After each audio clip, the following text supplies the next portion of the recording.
आज इस प्रेस वार्ता में उपस्थित माननीय राज्यसभा सांसद विवेक ठाकुर जी, यहाँ उपस्थित प्रदेश के महामंत्री सुशील जी, प्रदेश के प्रवक्ता पूर्व विधायक मनोज शर्मा जी, यहाँ उपस्थित मीडिया प्रभारी राकेश जी, अशोक भट्ट जी, प्रवक्ता विवेकानंद जी,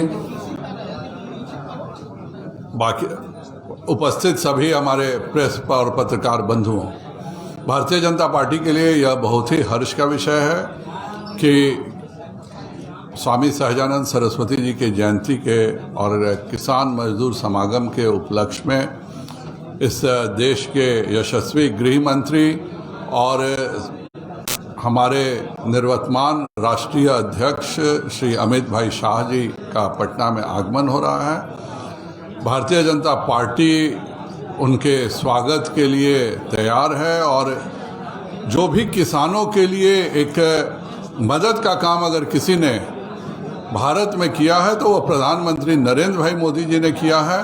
और किसानों की आय दुगुनी हो, स्वयं MS स्वामीनाथन जी ने कहा कि मैंने जितने भी रिकमेंडेशंस किए थे उन सभी रिकमेंडेशंस को उतारने का अगर किसी ने काम भारत में किया तो वह प्रधानमंत्री नरेंद्र भाई मोदी जी ने किया है। सहकारिता मंत्रालय के भी माननीय मंत्री गृह मंत्री जी हैं और किसानी के क्षेत्र में सहकारिता बहुत बड़ा परिवर्तन ला सकता है और उसके लिए भारत सरकार में पहली बार एक अलग से सहकारिता मंत्रालय बना है जिसके उसके भी मंत्री हैं। पर दुख की बात यह है कि एक तरफ केंद्र सरकार किसानों के लिए लगातार उनके आगे बढ़ाने का काम कर रही है, चाहे किसान सम्मान निधि हो, चाहे उनको इरिगेशन में मदद करना हो, चाहे बीज में मदद करना हो, सभी तरह से मदद करने का काम कर रही है।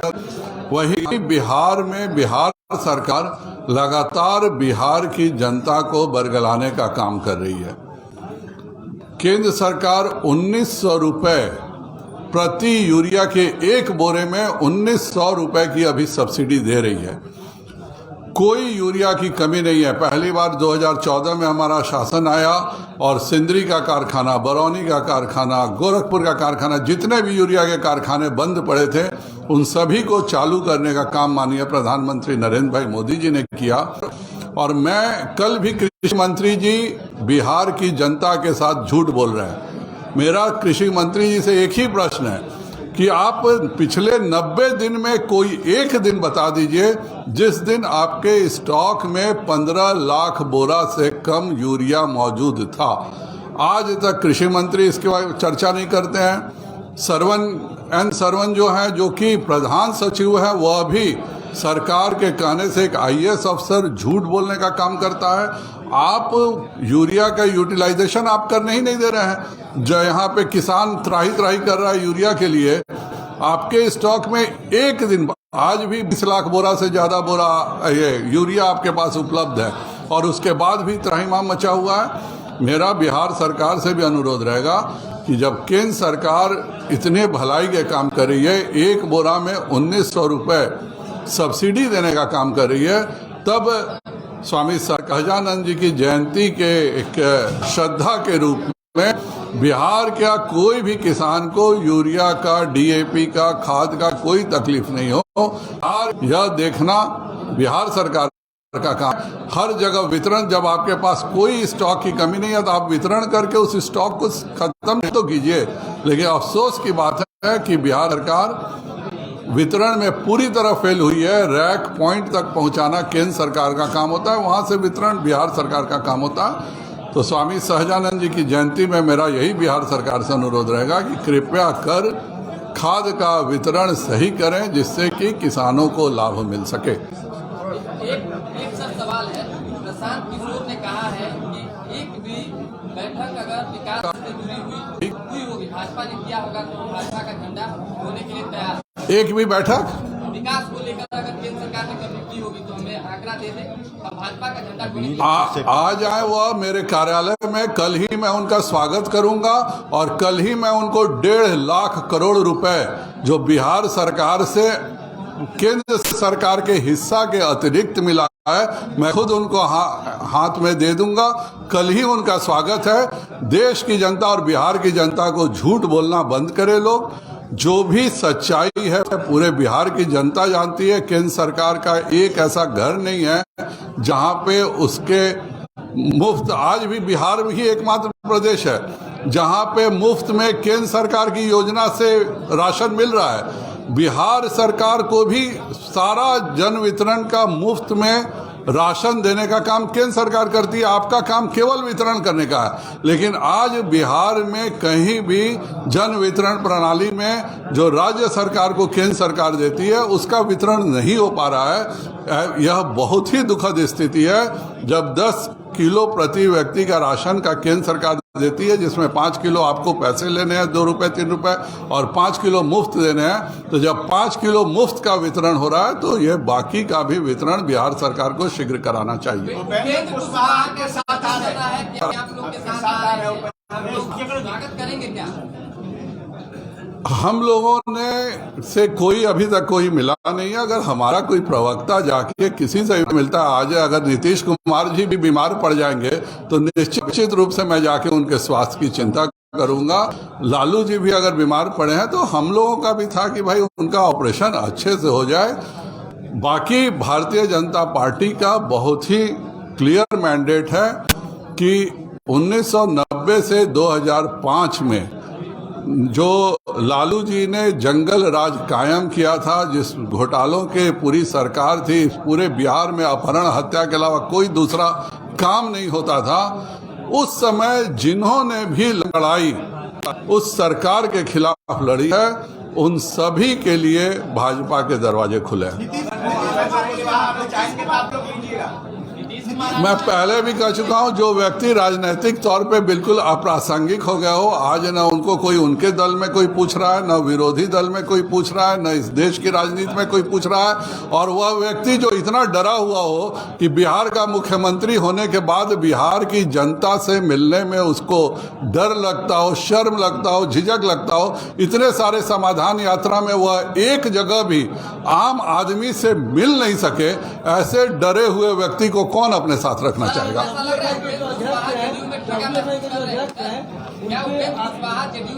वन बाय वन यह मेरा प्रॉब्लम नहीं है। जो नेताजी लोग जिस दल में जाते हैं वह उनका प्रॉब्लम है। मेरा एक ही लक्ष्य है कि बिहार में भाजपा के संगठन को मजबूत करना, और मैं लगातार प्रयास कर रहा हूं। किस नेता को कौन ठगता है, किस नेता को कौन बेवकूफ बनाता है, कौन नेता किसके साथ रह करके झूठ बोलते हैं या साथ रहते हैं, यह मेरा हेडेक नहीं है।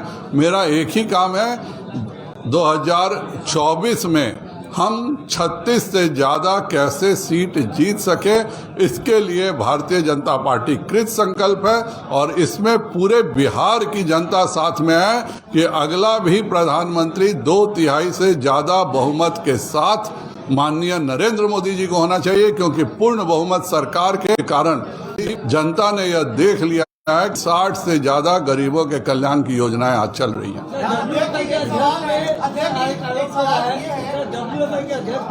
आरोप लगा है क्या चीज? हाँ, बोलिए 4 लोग मत बोलिए भाई, एक एक करके बोलिए। सवाल ये है, हाँ। अभी पूरी पॉलिटिक्स जो है अति पिछड़ा और पिछड़ों के सेंटर में है, लेकिन आप लोग महापुरुषों के नाम पर अगड़ों को साध रहे हैं।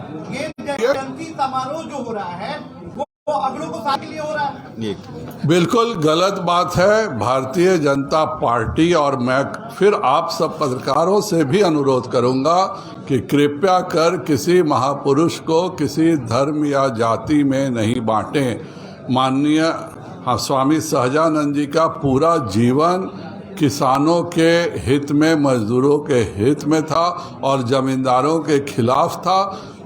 सहजानंद जी जैसे व्यक्ति को किसी जाति से, समाज से बांटना एक बिहार विभूति को अपमानित करने वाली बात है। धन्यवाद। यशस्वी प्रदेश अध्यक्ष डॉक्टर संजय जायसवाल, प्रदेश महामंत्री सुशील चौधरी जी, औरंगाबाद से पूर्व विधायक और वर्तमान में भारतीय जनता पार्टी के प्रदेश प्रवक्ता मनोज शर्मा जी, मीडिया प्रभारी अशोक भट्ट जी, राकेश जी, और यहाँ पे उपस्थित सभी पत्रकार बंधु और बहनों, आज इस प्रेस वार्ता का मूल उद्देश्य एक कार्यक्रम को ओपन करने का है आपके समक्ष कि आगामी 22 फरवरी को पटना के बापू सभागार में स्वामी सहजानंद सरस्वती का जयंती समारोह व किसान मजदूर समागम का आयोजन किया गया है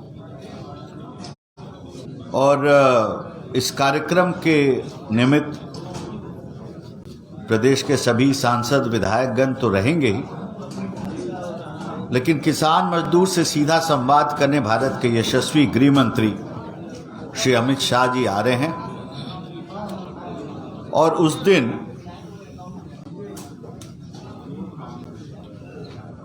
एक प्रेस रिलीज भी अभी आपको दिया जाएगा।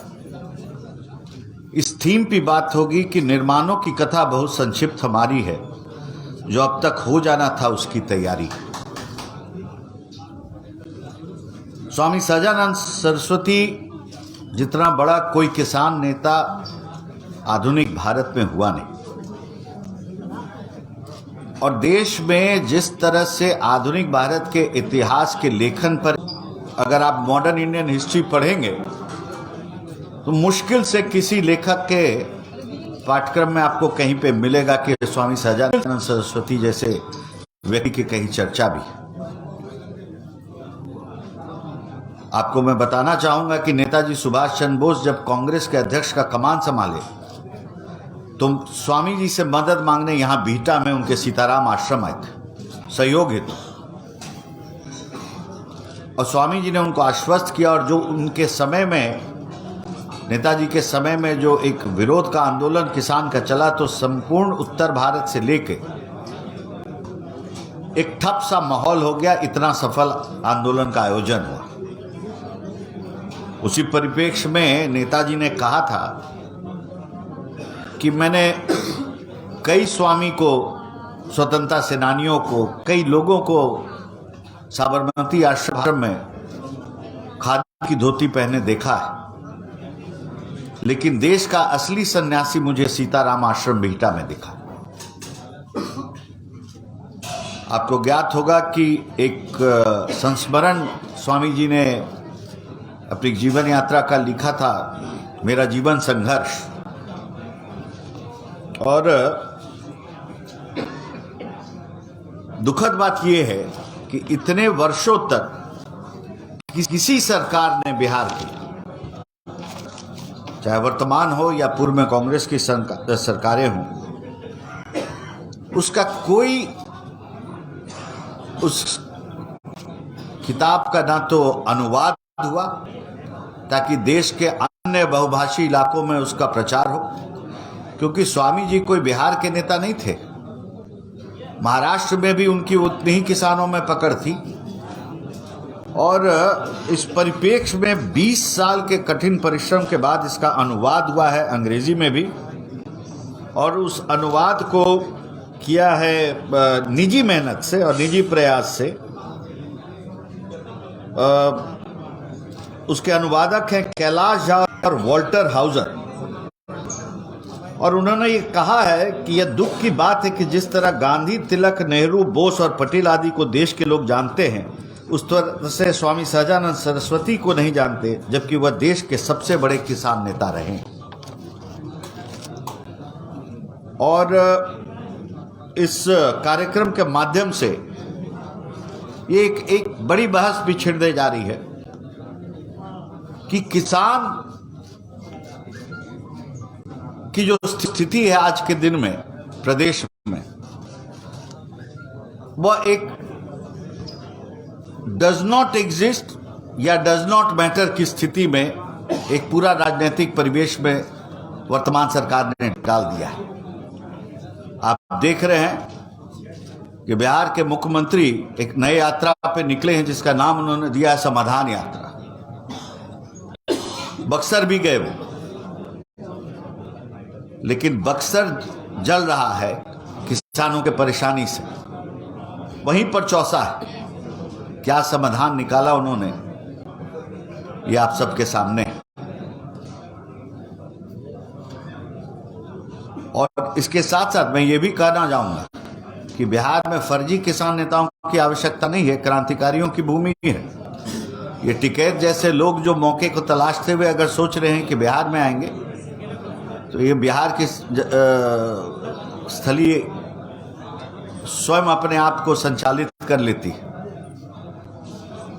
इसके साथ साथ कुछ मांगे हैं, वह भी उस दिन ये उठेगा जरूर कि आखिर स्वामी सहजानंद सरस्वती के प्रति इतना पूर्वाग्रह क्यों, जो किसान मजदूर के नेता रहे। आप बिहार सरकार द्वारा प्रकाशित जितना भी कैलेंडर या डायरी देखिएगा, हर एक महापुरुष का आप चर्चा देखिएगा, जयंती का देखिएगा या उनके जन्म के कोई चीज का देखिएगा या कुछ भी, लेकिन एक स्वामी सहजानंद सरस्वती अकेले व्यक्ति हैं जिनके आप बिहार के किसी भी पत्रिका में कोई भी उनकी तिथि के सामने जिक्र भी नहीं देखिएगा। इससे बड़ा दुखद कहानी एक सोच में कहीं भी नहीं आ सकता है कि जो अपने यहाँ के विभूतियों को इस तरह से नकारा जाए। इसकी भी चर्चा होगी। साथ साथ कि भारत के यशस्वी प्रधानमंत्री एकमात्र ऐसे व्यक्ति हैं, आज तक भारत की राजनीति में किसानों का नारा जरूर लगा है, उपयोग दुरुपयोग हुआ है, लेकिन चिंता कभी सीधे नहीं हुई। पहली बार एक सीधा चिंता हुआ कि किसान को भी एक सीधे सहायता की जरूरत है, कि जिसके चलते एक योजना बनी किसान सम्मान निधि की। मैं पालीगंज घूम रहा था, तो एक किसान के लड़के से मैंने पूछा कि क्या होगा इस 6,000 का, तो मघी में बोला कि अपने जी कैसन बात कही थी, जब किसान के मौसम के मार पर रहे फसल के, तो 6,000 से बाबूजी लोग फिर से धीरे धीरे कुछ एडवांस कर करके अगला फसल की तैयारी शुरू कर रहे थे। दिक्कत में वो धोती पे आफत आ जाए, ऐसी सीधी चिंता और इसका महत्व पहली बार भारत के प्रधानमंत्री ने किया। नीम कोटेड यूरिया का लाना, पहले आपको पता होगा कि कई इंडस्ट्री में इसका ब्लैक मार्केटिंग होता था।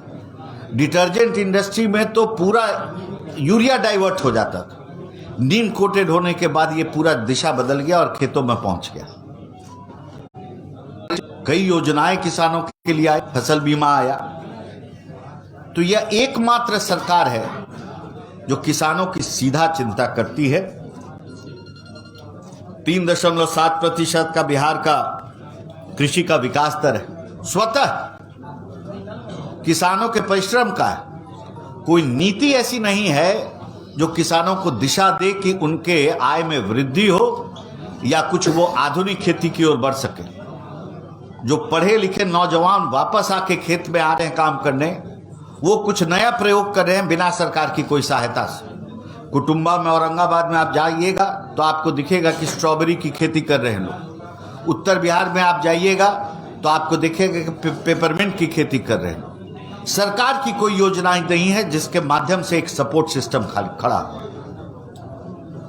हम सबका यह भी आग्रह होगा और मांग होगा कि बीटा में बाजार समिति का विशाल भूखंड जो है बंद पड़ा हुआ है वर्षों से, उसको केंद्र सरकार को बिहार सरकार सौंपे और state of the art model centre Swami Sahajanand Saraswati के नाम पर उसको निर्मित किया जाए कि वन स्टॉप सेंटर बने किसान का।